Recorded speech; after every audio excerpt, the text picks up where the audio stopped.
Saudações! Vamos bater um papo aqui hoje a respeito do processo temporal em nosso processo mental. É bem comum que as pessoas busquem a psicanálise com a ideia de que vão se esquecer das coisas, vão perder as memórias ruins. Mas de fato, isso é impossível. Nós não trabalhamos dessa maneira, nós psicanalistas. A ideia é fazer com que as pessoas aprendam a lidar melhor com as suas memórias e as suas experiências. Para falarmos disso, é necessário, ou pelo menos mais didático, que falemos sobre o tempo. O que é tempo, né? De fato, o tempo é movimento. O tempo é entropia. Tempo e entropia estão extremamente ligados. Apesar de comumente ser dito que a entropia é desorganização, na verdade isso é bastante errado. A entropia é, de fato, uma complexidade organizacional em relação ao referencial de aferição. Então vamos aqui imaginar 9 esferas em linha de 3, em 3 linhas de 3 esferas. 3 linhas com esferas amarelas, 3 linhas com esferas vermelhas e 3 linhas com esferas azuis. Este é o ponto referencial. Então o que acontece? A esfera amarela vai para a fileira azul e a esfera azul vai para a fileira amarela. Nós temos entropia. Nós temos uma organização diferente. Mas isso em termos físicos é muito mais complexo, é muito mais amplo. De fato, a entropia, inclusive, seria a maneira de voltarmos no tempo, né? Se conseguíssemos retroagir o estado da matéria.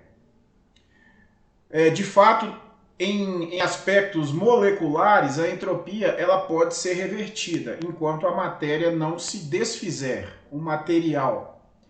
Então, isso é impossível até de sabermos quando ou se irá acontecer. É possível. Então, nós vamos ter ali partículas que estão sempre em movimento e podem, a partir de um referencial de aferição, depois de sabe-se lá quanto tempo, né?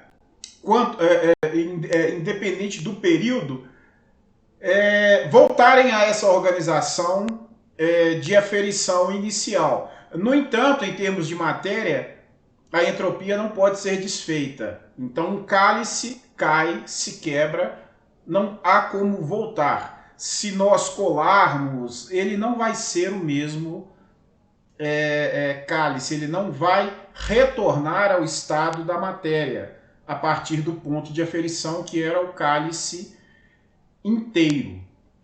Bem, mas nós temos que perceber uma coisa, né? A entropia, o tempo também é movimento, porque a entropia ela se baseia no movimento.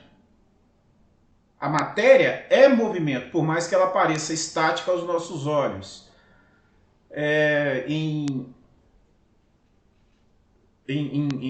As partículas de um material, né, estão em movimento. Sempre. Né? Isso tem a ver com, por exemplo, a temperatura, né, com o calor. Quanto mais movimento, maior a temperatura. Enfim. Mas não vamos desviar do assunto tempo. O tempo também é uma forma de aferição através de nossas percepções de mundo. De um momento referencial até um momento vislumbrado. Então, por exemplo, é o período de um ano. nós vislumbramos esse período. Então nós temos aqui, na continuidade da dinâmica universal, esse processo de entropia constante, né? Que nós vamos chamar de tempo. As coisas estão mudando e se movimentando constantemente. O universo ele não perde o que ele possui. Ele não perde energia. Ele não perde força, ele transforma. Então o que acontece? Vamos imaginar, né, o universo uma bolha. Vamos fazer esse exercício aqui. É uma bolha fechada. Essa energia que está ali vai permanecer ali. Ela precisa de uma força que faça com que ela aconteça, né? Então, assim, em termos bem simples, a força é o que proporciona energia. Nós temos uma energia potencial que nada mais é do que movimento. Então, o que nós temos? Um objeto estático e, de repente, uma força age nele, faz com que ele se movimente. E o que acontece? Esse movimento é um movimento de partículas, é um movimento de entropia também. E isso está demonstrando que o tempo está transcorrendo, porque tempo é movimento, porque entropia é movimento, porém é relacionado ao aspecto organizacional. Pois bem, compreendido isso, espero que sim, estou sendo bastante simplório, o nosso processo mental também é assim. Nós, racionalmente, criamos a ideia de passado, presente e futuro. O que nós, seres humanos, somos? Assim como qualquer ser pensante. Passado. O passado é, de fato, o que nós somos. Nós não podemos compreender o que ainda não existiu, o que não foi experienciado por nós. Então, necessariamente, o que nós somos agora, é nada mais que o transcorrer de um tempo comum, normal. Não é uma divisão de passado, presente e futuro. O futuro, o presente, de fato, para que ele existisse, o tempo não poderia estar transcorrendo, ele deveria ser estático, né? Então, a melhor representação de presente, de fato, é uma fotografia, que permanece uma imagem congelada da entropia que acontecia naquele momento. Então, tem um referencial que se estabiliza naquele momento. O nosso processo mental, para que tenhamos melhor organização na nossa existência humana, nós precisamos criar lapsos temporais, né? Então nós chamamos de presente. Porém, o presente ele é extremamente relativo. Eu posso dizer, por exemplo, eu chego em uma conversa com um amigo e vou dizer aqui no nosso presente. Seria aquela conversa desde o início dela, por exemplo, 13h até o horário previsto, que temos um compromisso às 5 horas, né? Das 13 às 17 horas. Então seria o presente, a conversa. Então tem muito a ver com a limitação de entropia. Né? Então nós temos um referencial de início e um referencial de término. Nós estamos ali dentro, criando um presente. Nós podemos falar no nosso tempo presente, como comumente falamos no nosso cotidiano. O que é o nosso tempo presente? Poxa, depende da interpretação do momento, da conversa. Talvez o tempo presente seja o século XXI.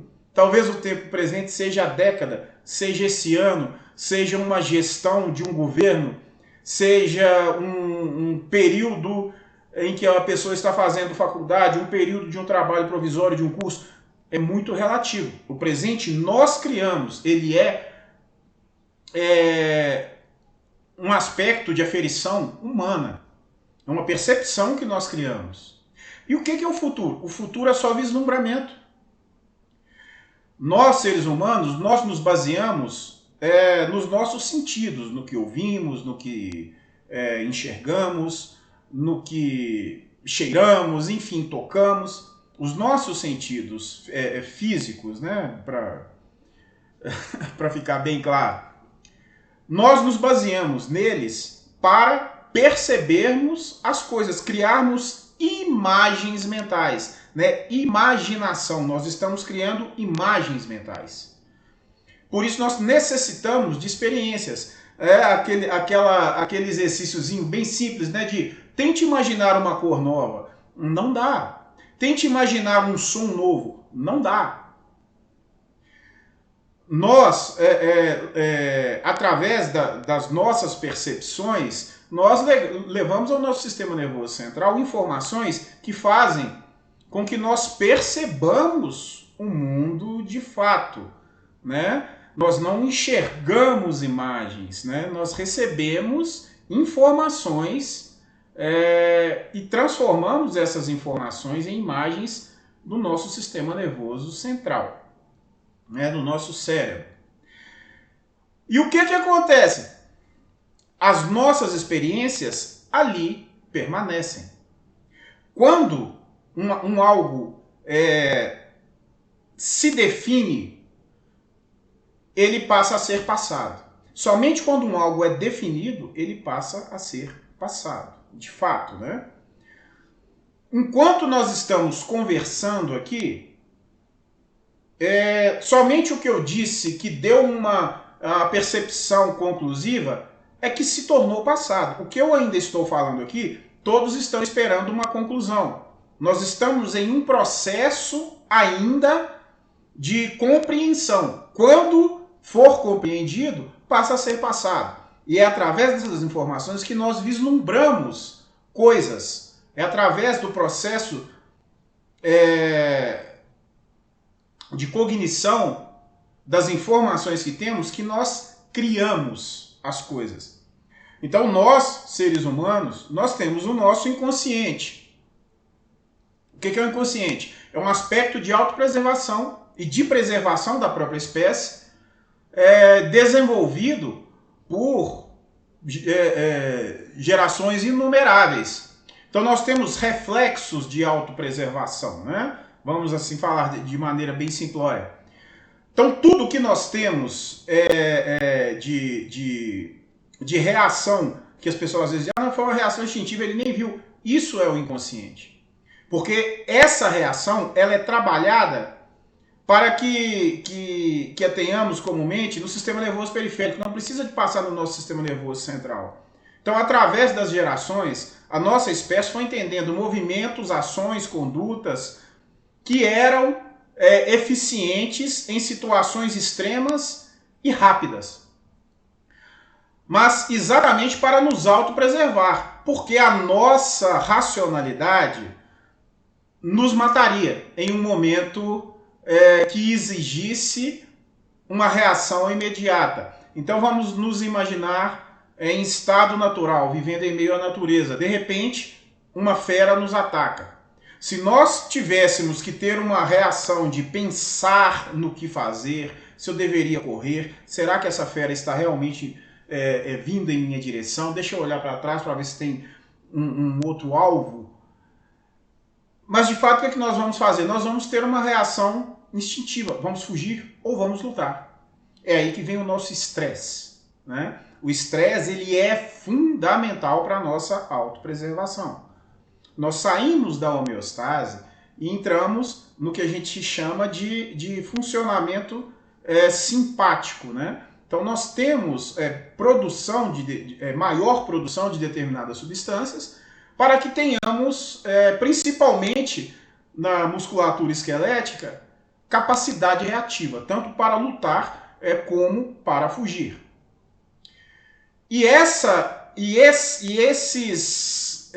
Essas potências de autopreservação, o inconsciente, é de fato o elemento traumatizante nas pessoas.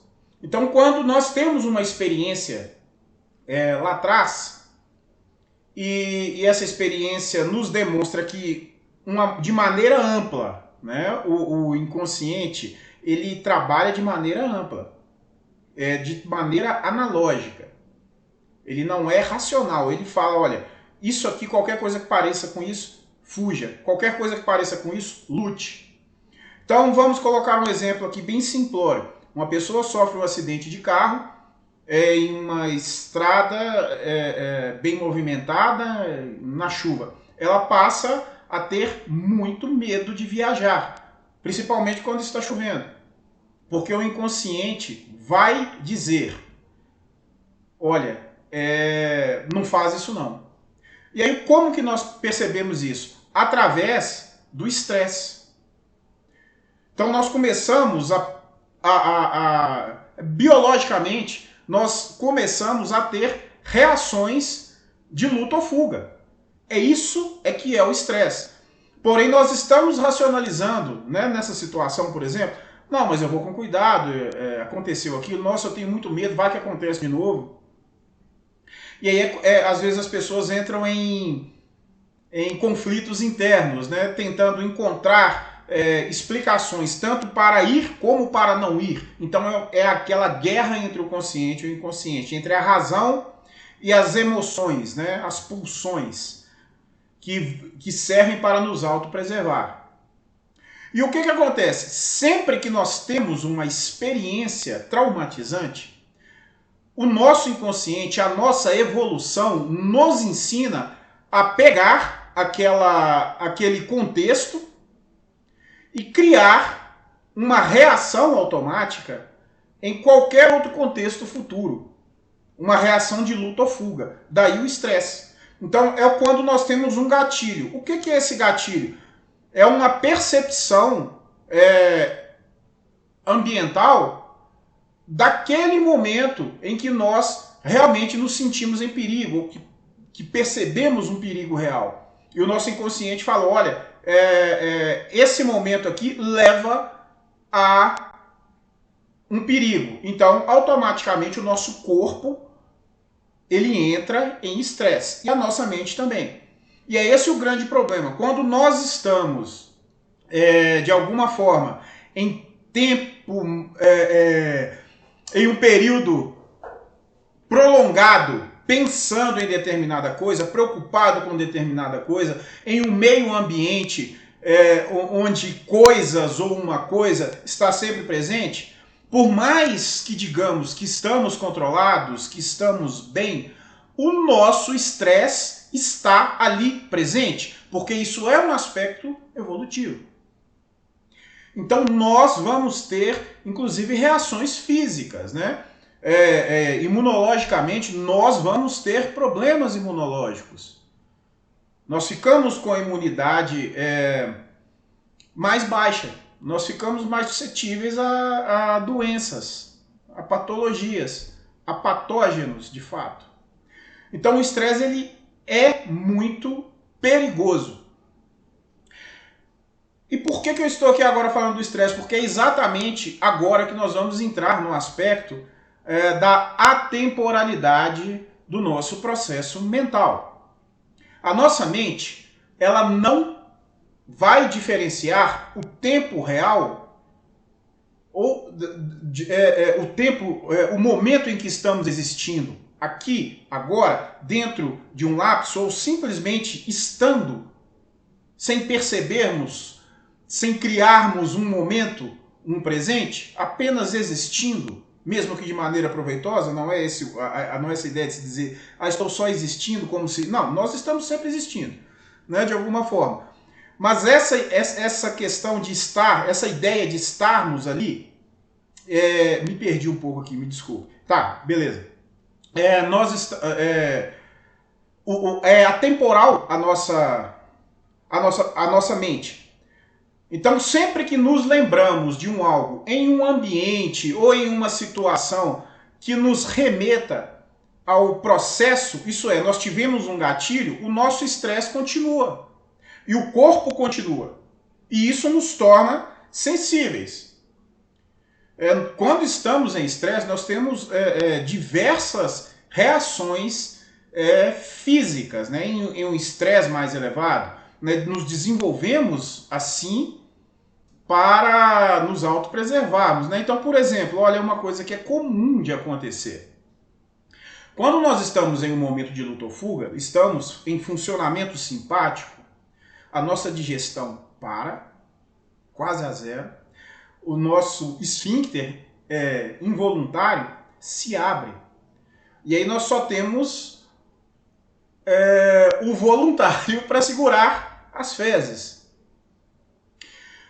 Aí a pergunta, bom, por que a digestão em tese para? Por que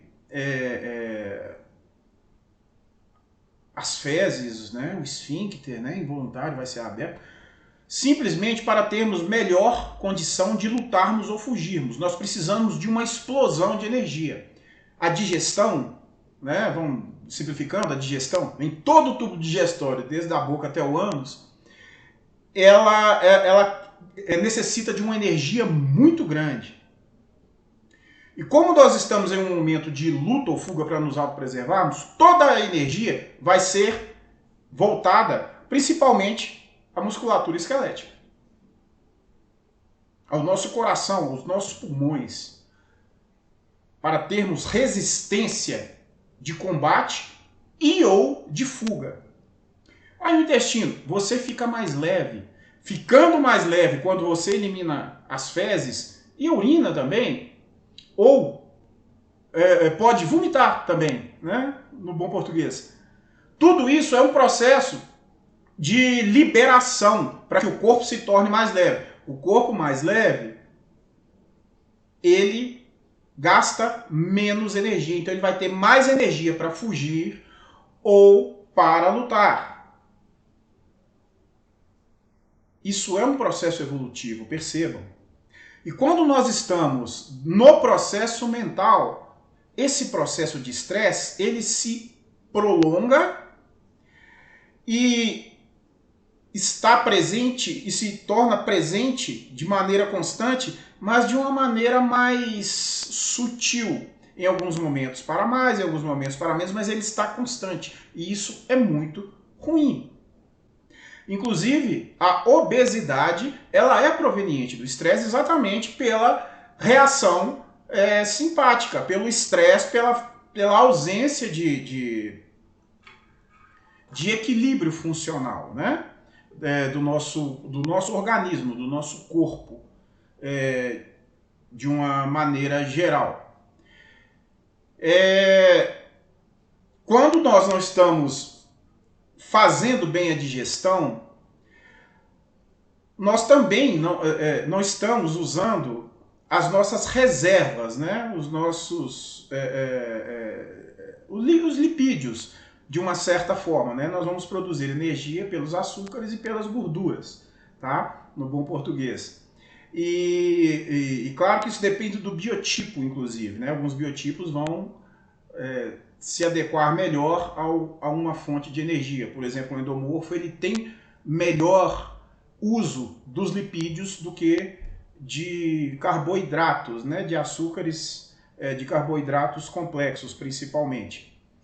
Então, o que acontece? A pessoa ela se torna letárgica, cansada, né? Sonolenta, e começa a engordar muito. Porque também tem retenção hídrica.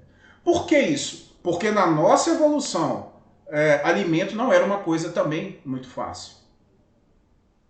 E às vezes em tempo frio, a energia tinha que ficar guardada ali para proteger, manter uma temperatura adequada no corpo.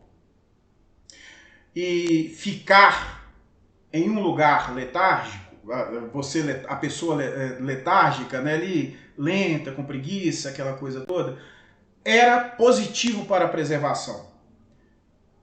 A digestão mais lenta era positiva para a preservação. E isso é acionado pelo estresse. Em tempos mais antigos, o alimento não era fácil, como já dito aqui. A água também às vezes não era. Então nós temos retenção hídrica, diminuição no metabolismo e retenção de gordura. E isso causa obesidade. Então, às vezes, muitas pessoas, poxa, eu não como nada, E estou engordando exatamente o estresse. Quanto menos se alimenta, daí essa ideia aí desses jejuns, essas coisas que aparecem por aí, às vezes de forma objetiva, tomem cuidado com isso, que isso normalmente é muita modinha. Isso não é funcional, principalmente para pessoas do biotipo endomorfo, tá, pessoal?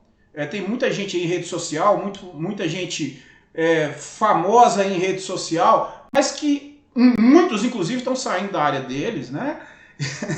Para variar, né? E ensinando coisa errada aí para muitas pessoas aí, tá? Então, cuidado com esses jejuns aí, porque isso promove o ganho de peso ou a perda da massa magra, né, do tecido muscular, esquelético, especificamente. Então, tudo isso é causado pelo estresse, e o estresse é causado pela memória e pela atemporalidade das nossas memórias. Quando nós estamos no tempo presente, nós, perceptivamente, nós sabemos que há uma entropia acontecendo, que o tempo está correndo.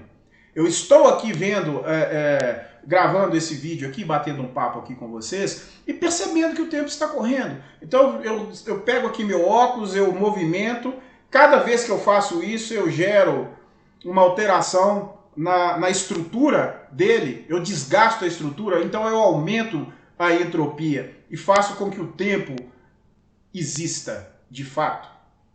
Tempo é movimento. Desculpe. E o movimento é, de fato, o que nos move, né? O que nos faz existir.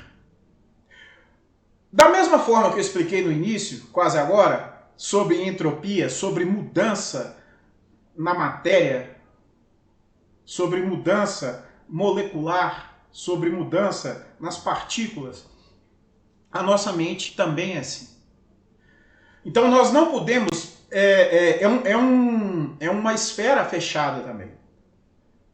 Nós não podemos, imaginando as nossas experiências, os nossos pensamentos, como se fossem energia potencial.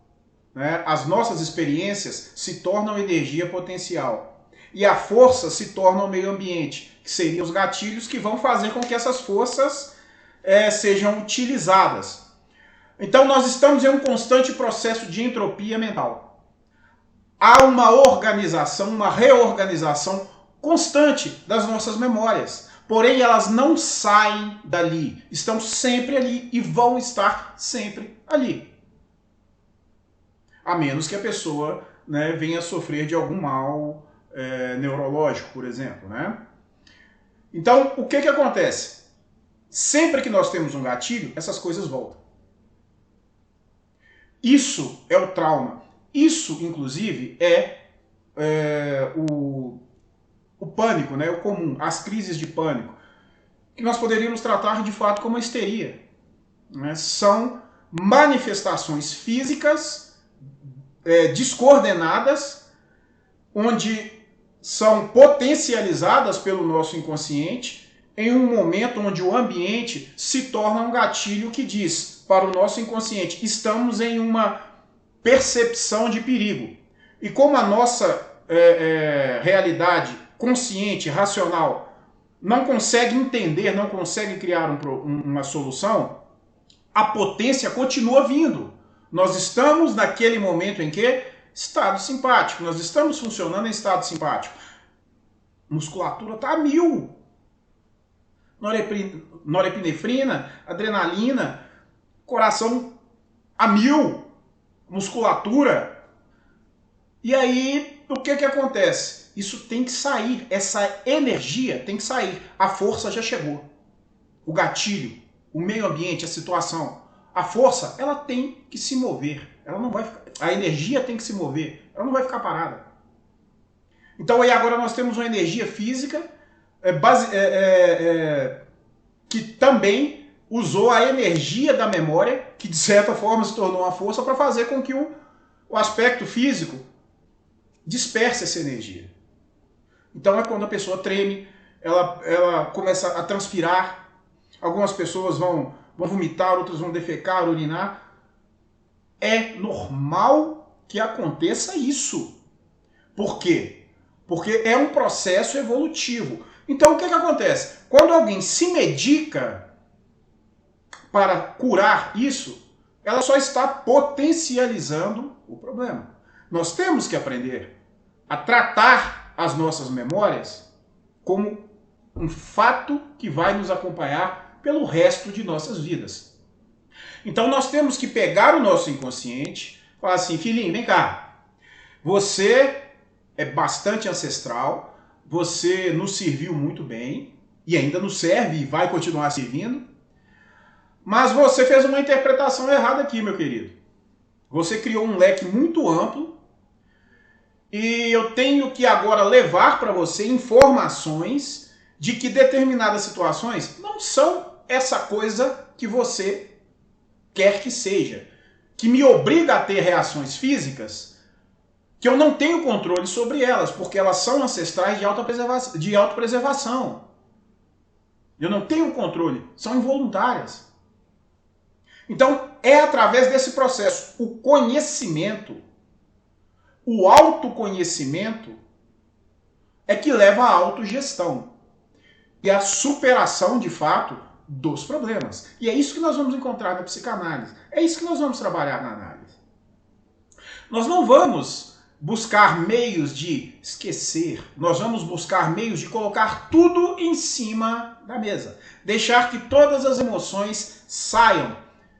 Analisar os pontos importantes, criarmos estratégias de convívio com essas memórias e transformarmos essas memórias, essa energia potencial, em energia potencial positiva a nós e não negativa.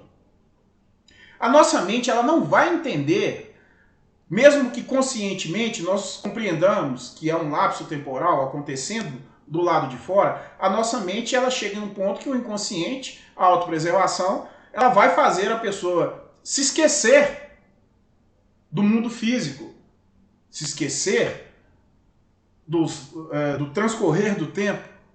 A entropia que está acontecendo aqui já não importa mais. A mente nos coloca em qualquer tempo que quisermos estar. Nós temos esse poder de irmos ao futuro, de criarmos coisas. A criação é um avanço no tempo, através da mente, baseado nas nossas experiências no passado. E nós criamos, então, essa fantasia do presente. Olha, eu tenho daqui até aqui para fazer uma coisa qualquer. Esse é o presente. Mas, na verdade, o tempo ele não se importa. A dinâmica universal, se ela tivesse uma consciência, ela não se importaria com o que estamos fazendo em relação à entropia universal. É por isso que nós temos que compreender que nós necessitamos admitir o que temos, as nossas fraquezas, as nossas forças. Por autopreservação também, nós escondemos as nossas fraquezas, porque nós nos tornamos presas fáceis. Isso também é um processo evolutivo. E é por isso que muitas pessoas têm resistência à psicanálise. Poxa, vou chegar, vou contar coisas extremamente pessoais para um estranho. Não. A pessoa vai me xingar, né? Gente, olha, quem nunca fez psicanálise, entenda uma coisa, o psicanalista ele não dá conselho, ele não passa pito, porque não é a nossa função. A nossa função é a de provocação, porém uma provocação bastante específica. Na psicanálise, nós queremos que as pessoas compreendam-se, que elas entendam o que elas têm dentro delas, que elas admitam, e aí sim é que o processo começa. Porque aí nós vamos criar estratégias para que a pessoa aprenda a lidar com os traumas. E os traumas geram hábitos. Por isso, quanto mais tempo demorar, pior. Porque nós vamos criando estratégias de convívio com os nossos traumas. Vamos deixando de fazer algumas coisas, pegando algumas manias e achando que aquilo é o certo. Vamos criando links de memória, inclusive. Nós vamos refazendo as nossas memórias. E isso vai tornar o processo analítico mais complicado. Porque vai demorar um pouco mais, né? Vai dar mais trabalho para o psicanalista, que ele vai ter que perceber aonde existem elos faltantes com elos substitutos. A nossa memória, às vezes, no desejo de que algo não tivesse ou que tivesse acontecido, nós vamos criando pequenos improvisos até que essas memórias se tornam confusas, se aquilo aconteceu ou não. E isso complica muito. E aí essa questão do tempo entra mais forte, né? Da atemporalidade mental. Então nós começamos a criar memórias que não aconteceram, né? Nós criamos imagens, imaginações, que em tese são coisas que deveriam ser para o futuro, mas nós transferimos essas imaginações para o passado mental, como se elas de fato tivessem acontecido. E isso gera maior dificuldade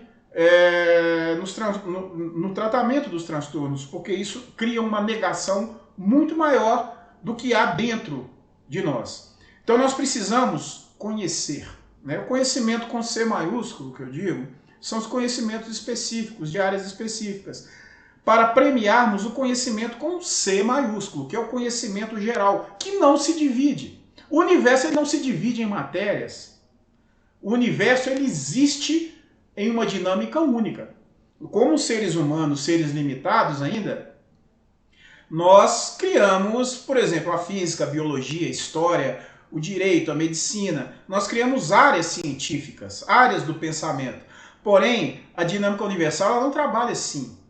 Então nós temos que adquirir conhecimento nas áreas que nós pudermos e transformarmos isso em um conhecimento só, em um conhecimento universal, um conhecimento com C maiúsculo e pessoal. Porque esse conhecimento com C maiúsculo ele existe na dinâmica universal, mas ele é percebido de maneiras distintas por cada um de nós. Né? Às vezes há uma espécie de paralaxe, vamos dizer assim. Então, nós necessitamos compreender que é necessário não esquecer. Tudo o que nós passamos, de bom ou de ruim, de fato não é algo que nós devamos. Eu agradeço. Bom, isso é uma questão de crença, mas no processo analítico eu não tenho que agradecer por uma coisa ruim ter acontecido comigo, que isso me deu uma lição, ou que isso é para eu receber uma lição. Não, isso é uma dinâmica universal. Depois que tudo tiver resolvido, cada um que continue com a sua percepção de mundo, as suas crenças. Mas é necessário que a pessoa compreenda que há uma dinâmica no universo que, de fato, não vai mudar porque alguém quer. Ou para ensinar alguém uma lição. Nós temos que tomar aquilo como lição. É esse o ponto. O fato acontece porque está acontecendo. É entropia universal. Só isso. E nós podemos utilizar isso como lição.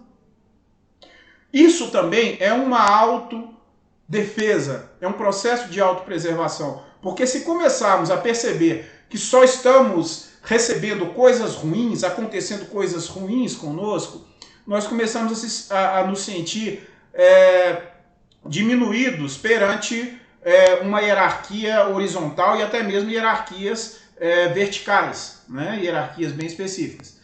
Mas uma hierarquia horizontal, social principalmente, nós começamos a nos sentir diminuídos. Porque, poxa, só acontece coisa ruim comigo. Não, é porque eu estou sendo presenteado e vou tomar isso como uma lição, é para eu evoluir. Beleza, isso é uma crença. Mas nós, no processo analítico, nós temos que entender o universo ele tem uma entropia que não é baseada na existência de nenhum ser, principalmente humano, né?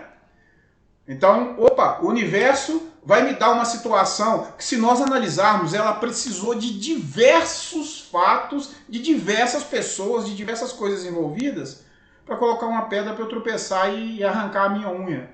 Então, quer dizer, o universo ele vai deixar de se preocupar com um buraco negro, com uma estrela de nêutrons, imaginando que ele se preocupasse de fato, né? Que ele tivesse uma consciência, para fazer o Zé das Couves ali tropeçar numa pedra. Para quê? Para ele aprender a não xingar, a ter melhor autocontrole. Repito, isso é uma crença que muitas pessoas têm e é um direito. Porém, no processo analítico, no processo de refinamento, as pessoas elas não podem se sentir especiais, elas têm que se sentir pessoas. É por isso que às vezes o processo demora um pouco mais com outras pessoas, porque isso tem que ser percebido pela própria pessoa. Ela tem que ter um insight e perceber que naquele momento ela precisa de deixar um pouco de lado determinadas coisas e se voltar para si. Ela precisa de olhar para dentro dela para conseguir depois lidar melhor com o que ela crê ou com o que ela venha a crer. Fatos vão acontecer, de bom ou de ruim. Cabe a nós tomarmos aquilo como lição ou não. E a nossa mente, ela passa a ter isso também como uma espécie de bloqueio, de defesa.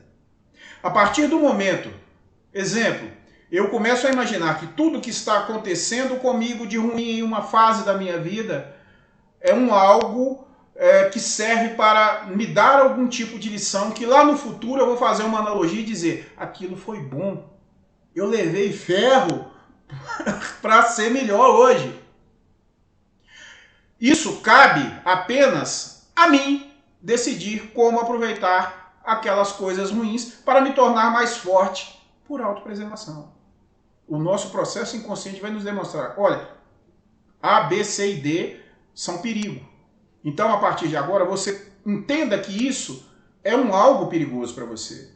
E aí eu uso o que é a minha razão para dizer, para refinar essa percepção do meu inconsciente, dizer que uma coisa é tão ampla, né? Então, por exemplo, voltando aqui à nossa evolução, né? Nós temos processos de autopreservação que são muito gerais, né? Me fugiu o que eu ia dizer aqui. Vamos lá. Nós temos uma capacidade de percebermos rostos, né? Pareidolia, nas nuvens, nas moitas. Mas por que isso? Porque todo predador possui uma cabeça. Então, sempre que nós percebemos algo que lembra dois olhos, uma boca, um nariz, nós paramos. Opa, tem uma cabeça ali. Nossa, parece uma cabeça de um animal, de alguma coisa. Porque o nosso inconsciente, através da evolução, nos demonstrou que todo perigo tem uma cabeça. Todo predador tem uma cabeça. Todo inimigo tem uma cabeça. Então, se eu vejo numa moita uma cabeça, é o lugar onde o inimigo vai estar.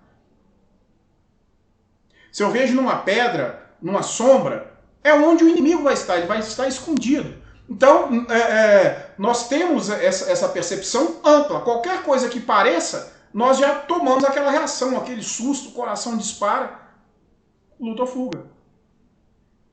E aí nós temos que racionalizar e dizer, não, espera aí. Isso é um processo, não, aquilo é uma moita, aquilo é um buraco, não é só a sombra, nossa, aparece tal. Porque se nós ficarmos na dúvida, nós vamos entrar em pânico, né? O pânico é, de fato, essa panela de pressão, é a válvula onde toda essa energia potencial ela precisa de sair dentro de um processo biológico. E é quando a pessoa vai tremer. Né? Então, quando nós entendemos que aquilo não é um perigo, nós voltamos à homeostase. O nosso corpo volta a funcionar bem. E nós não precisamos explodir. Então, apesar de toda essa volta em diversos assuntos, o que eu quero deixar bem claro é que o tempo ele não existe no nosso processo mental. É por isso que nós temos traumas, né? E nós precisamos apenas de um gatilho. Isso é uma situação ambiental que nos remeta ao momento de um perigo real lá no passado e que faça com que o nosso inconsciente acione o nosso corpo a ter uma reação de autopreservação ancestral. E é aí que nós vamos ter os breques, né? Nós não queremos fazer as coisas, porque nós temos medo por autopreservação. E a única forma de curar isso é através do conhecimento. E é por isso que nós não podemos negar o que sentimos, o que pensamos, o que somos de fato, entendermos o que queremos mudar.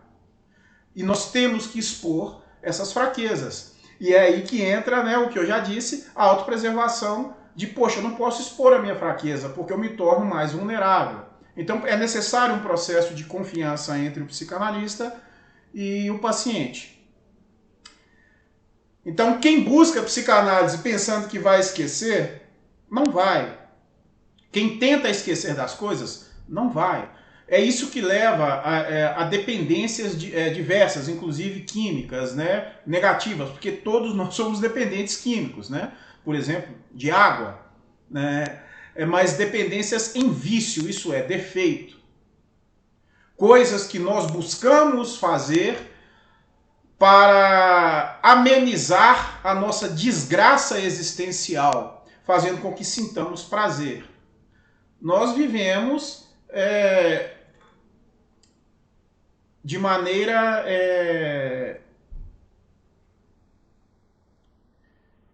em um binômio. É um binômio.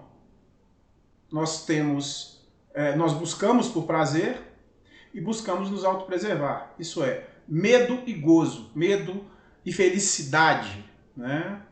Aquela sensação momentânea de que nada está atribulando, porque isso é essencial para a nossa perpetuação como espécie. Então somos um ou somos zero. Nós somos movidos por isso. Tudo que fazemos, somos como um computador, né? Um programa de computador. 1 e 0. Medo ou prazer. É isso que nos move. Nós estamos constantemente buscando prazer. Porque o prazer, ele é, de fato, o que leva a espécie a se perpetuar. Tanto que o gozo sexual, de fato, ele é uma maneira de impedir a nossa razão de perceber a complexidade, os problemas da criação de uma prole, né? Então, quando a pessoa chega naquele ápice, já não dá para parar mais. Exatamente por isso, porque é um processo evolutivo. Se fosse racional, a nossa espécie não se reproduziria tanto pelas implicações da criação de uma prole, dos perigos, das doações que os pais vão fazer, né? Então, tanto o macho quanto a fêmea, em estado natural, têm as suas divisões, assim como na nossa sociedade também. Tem as divisões bem específicas e tem as divisões que podem ser para ambos.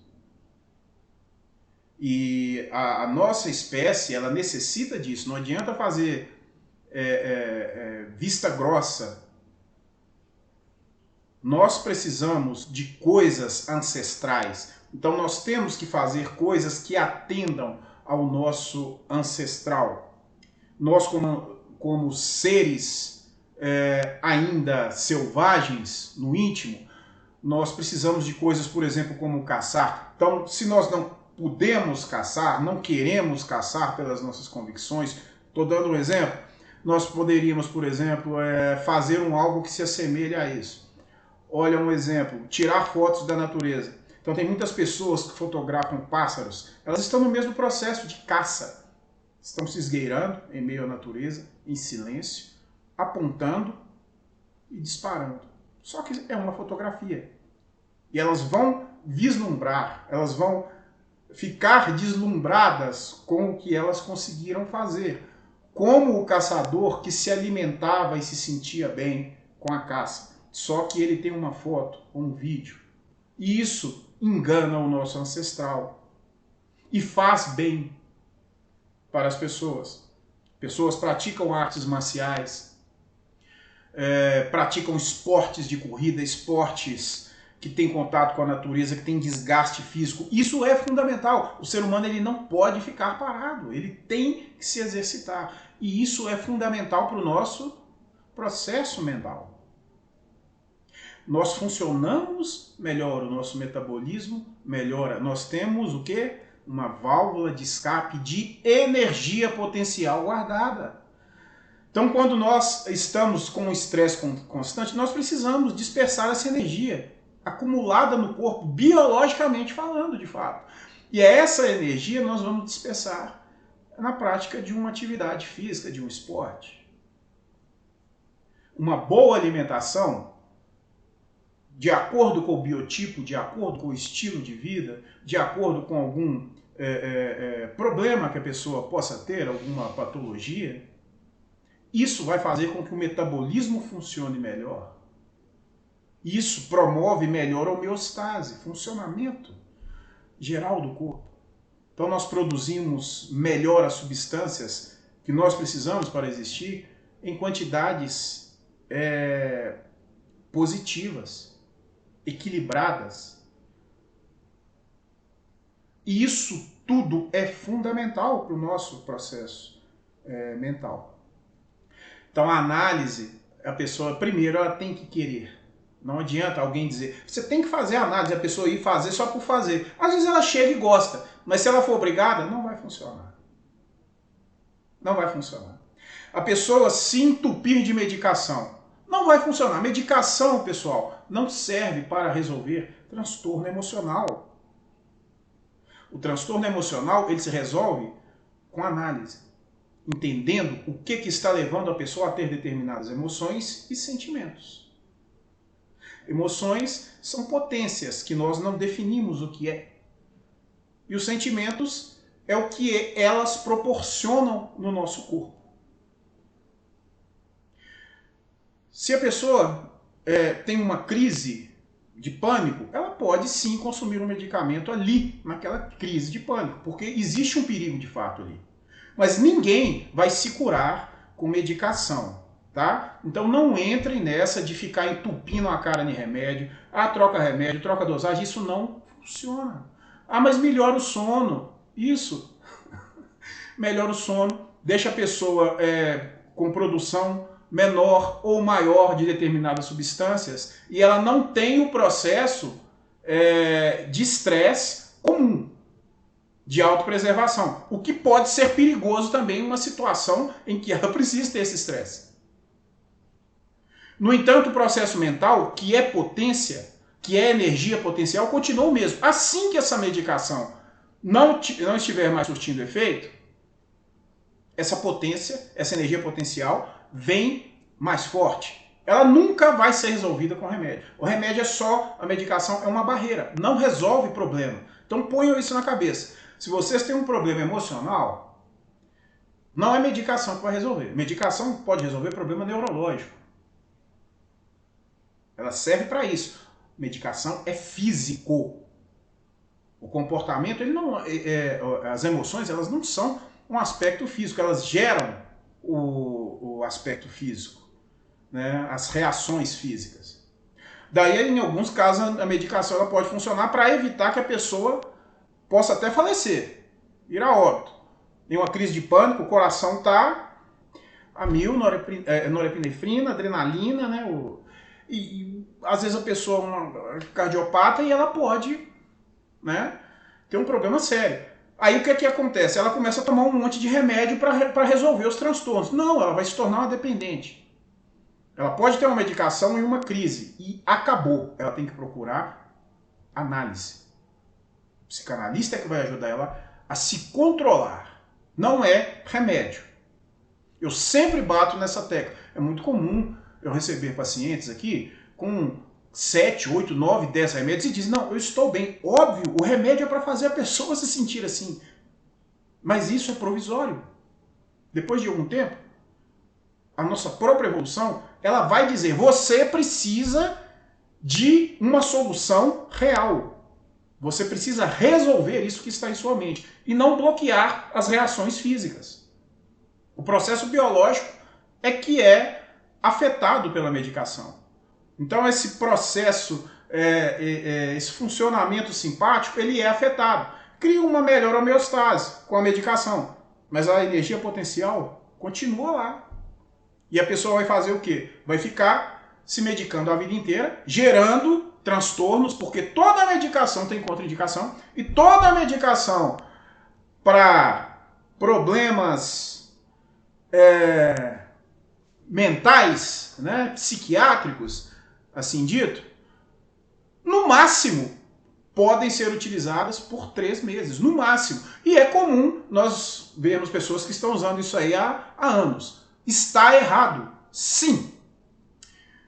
Então, procurem fazer análise. Se vocês já fazem uso de medicação, isso vai ser resolvido aos poucos, porque também não pode ser largado de uma vez, porque já criou um vício. Isso, um vício.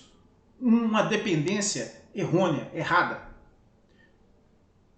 E aí, às vezes, algumas pessoas começam a consumir medicações, começam a fazer uma revisão mental, uma revisão comportamental de cosmovisão, às vezes nem ligado à psicanálise, a pessoa procura uma filosofia, uma religião, algo, e vai de maneira mais profunda, ela entende que às vezes é a medicação, mas não, é uma mudança interior.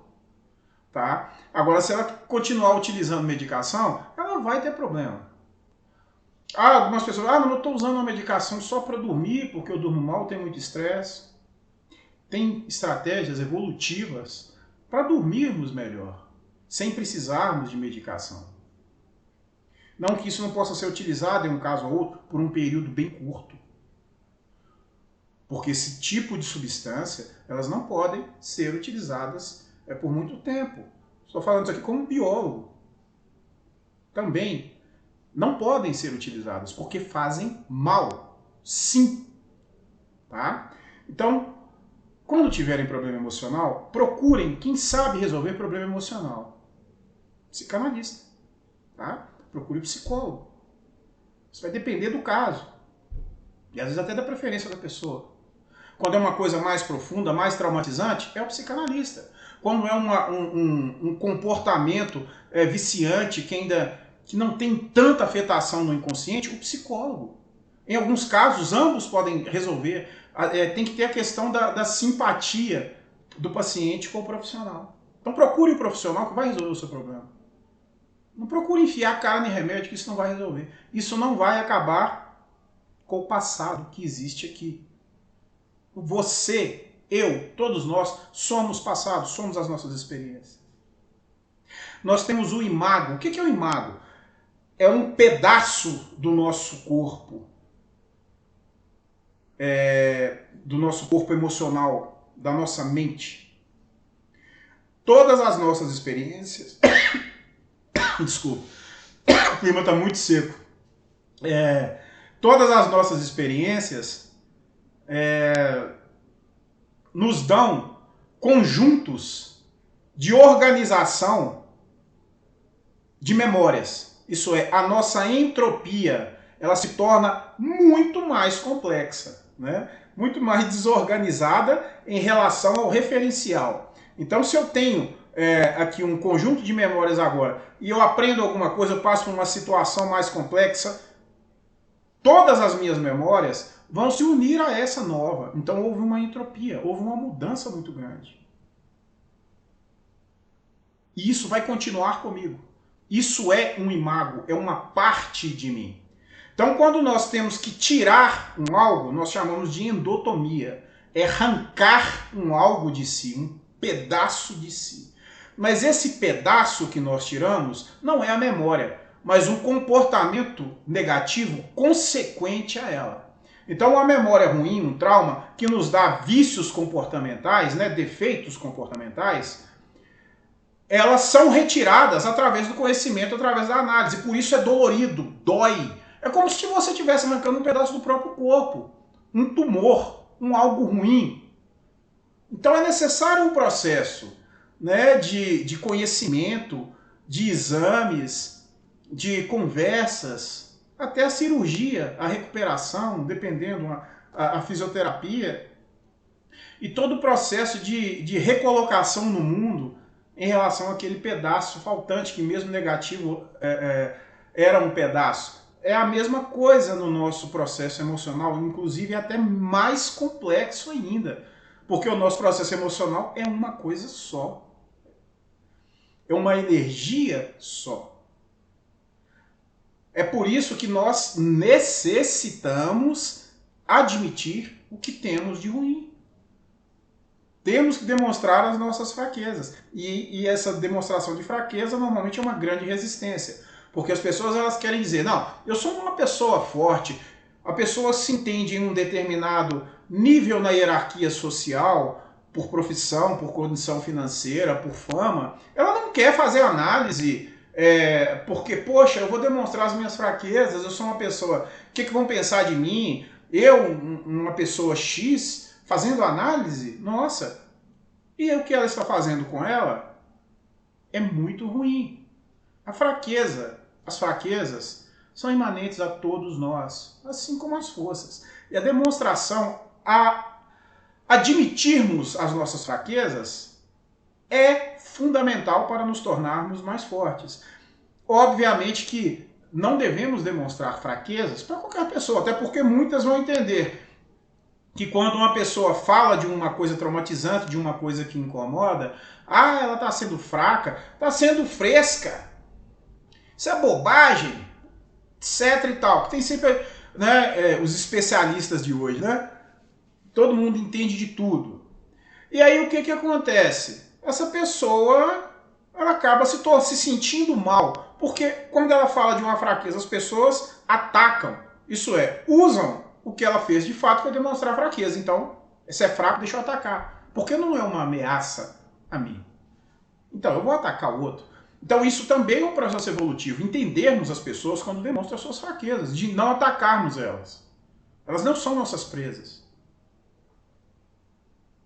Na hierarquia social, isso é comum. Nós precisamos, como seres humanos, para nos sentirmos protegidos, definirmos um local nessa hierarquia social, né? Nessa hierarquia mesmo que horizontal. Nós precisamos definir. Então é aquele processo quando nós chegamos para conhecer uma pessoa. De onde você é, com que você trabalha, onde você mora. Isso, inconscientemente, né, nós criamos esse comportamento que parece ser tão natural, mas que na verdade é uma percepção de poder do outro em relação a nós. Então, se nós entendemos que aquela pessoa, a força, o poder hoje é o dinheiro, né? As presas, as garras hoje são o dinheiro, até porque o próprio dinheiro pode comprar presas e garras, né? Hoje, normalmente, a força bruta ela se manifesta em armas de fogo ou em armas mais complexas, né? Como, sei lá, uma faca. Então, se alguém quer fazer um mal para alguém, ele não precisa de ter presas ou dentes ou grandes músculos ou uma técnica de combate, ele precisa de ter dinheiro e contratar alguém que tenha isso. Então essa pessoa se torna ameaçadora, ninguém quer mexer com ela. Mas se a pessoa se demonstra às vezes amigável, ela não se demonstra uma pessoa financeiramente bem-sucedida, ela automaticamente ela passa a ser compreendida pelas pessoas como frágil, como mais fraca, porque ela não tem as garras que a sociedade exige hoje. E isso é um grande problema, porque a pessoa, o fato dela não ter o que a sociedade hoje entende como garras e presas, que é poder financeiro, faz com que as pessoas esqueçam do mais ancestral, que é a força física, que pode gerar um problema naquele momento, dependendo da situação, e a força intelectual, que em muitos casos vai dispensar o dinheiro e vencer um conflito, e se colocar acima em um determinado nível social. Então nós temos esse problema na nossa sociedade atual, porque a definição de poder hoje é mais complexa. Isso depende de cada grupo social. Então, o que é que nós temos hoje, né? O que comumente chamam de ostentação. O que é ostentação? É demonstrar que a pessoa possui um algo que custa que tem um valor financeiro maior e que por isso ela, de fato, ancestralmente, ela tem garras e presas, ela é poderosa. Mas é um grande engodo isso, porque as pessoas entendem que aquilo não é um fato, que ela não tem esse poder por diversos outros elementos. Então a pessoa, ela não vai também demonstrar o poder que tem. Um grande tigre, um tigre feroz, ele não fica na natureza mostrando presas e garras, a menos que ele se sinta ameaçado. Então, se nós olhamos uma pessoa de menor poder aquisitivo, ela vai demonstrar uma coisa de um valor que para ela é alto, mas que para um determinado grupo de pessoas, aquilo ali é irrisório, ela não teria nem coragem de mostrar, porque todos têm, todos possuem. Né? Então, às vezes, a pessoa compra um carro no valor de 50 mil, é uma grande conquista para ela. Mas algumas elas querem fazer o que hoje fazem, ostentar. E o que é essa ostentação? É demonstrar as garras e as presas da atualidade, que é o poder aquisitivo. Porém, é para um determinado grupo, assim como na natureza. Né? Os grupos se fecham. Né? Os grupos de primatas, por exemplo, estão ali fechados e eles definem a sua posição no grupo. E essas pessoas elas querem definir com as suas presas e garras a sua posição dentro do grupo delas, porque elas entendem que tem outros grupos que são muito superiores, que inclusive não querem nem demonstrar, nem ostentar, porque isso não é, de fato, algo que importa, porque elas podem possuir o que elas bem entendem, elas não precisam demonstrar. Então elas sabem do poder que elas têm, da garra, da presa atual, então elas não precisam demonstrar isso. A ostentação nada mais é que uma reação evolutiva para demonstrar poder e se enquadrar em um grupo social, em um grupo horizontal. Então a pessoa tem essa necessidade. Eu quero criar inveja na outra pessoa, todo mundo vai morrer de inveja. Como se inveja fosse uma coisa positiva, né, para que as pessoas tenham em relação a nós. Mas é porque, de fato, é um processo evolutivo. E essa necessidade que nós temos, tão descontrolada, de nos protegermos demonstrando um poder, é que nos faz, que nos leva a não fazermos a análise para não demonstrarmos a nossa fraqueza. Então nós queremos demonstrar força dizendo, ah, isso é besteira, não, isso não tá com nada não, isso é só uma que fazer, vamos tomar uma que melhora. Vai lá. E depois complica. Né? Bom, gente, eu sempre gosto de fazer um vídeo diversificado, né? Com alguns assuntos, e sempre falo muito, eu sei. Mas quem compreende o assunto sabe que eu não falei nada de fato mais profundo, né? Porque são coisas muito mais complicadas, todos esses assuntos que eu englobei aqui, para chegar ao ponto da análise de fato. Mas para levar as pessoas que não estão inseridas no meio a compreender determinadas coisas que às vezes ficam obscuras, né? E os traumas eles aparecem em ações que nós sequer percebemos os porquês. E aí nós vamos racionalizando aquilo, criando justificativas, por isso ou por aquilo, e vamos, né, criando links de memória, vamos criando comportamentos viciosos e que vão complicando a situação, né? Então, quanto antes buscarem análise, melhor. Tá ok? Procure um bom profissional. Tenham, né, uma troca de simpatia. E não desistam. Entendam que em alguns momentos a pessoa desanima, porque realmente traz à tona, né, algumas coisas. A pessoa fala, poxa, em vez de melhorar, eu estou piorando. Porque faz parte. Quando a pessoa começa a fazer análise sério, ela vai botar as emoções para fora. Ela vai ficar triste, ela vai chorar, ela vai ter raiva, ela vai querer desistir. Às vezes vai dizer que vai na análise, da hora, desiste. Outros batem o pé e vão firme mesmo. Mas isso é uma coisa muito pessoal, depende do que é. Mas cada um faça o possível, procure um profissional na sua cidade, online, eu também atendo online. Mas não deixem de se tratarem o quanto antes, tá ok? Grande abraço. Deixa eu colocar o óculos, porque senão eu nem consigo enxergar aqui o vídeo, eu já esqueci de colocar. Onde eu vou desligar. Abraço!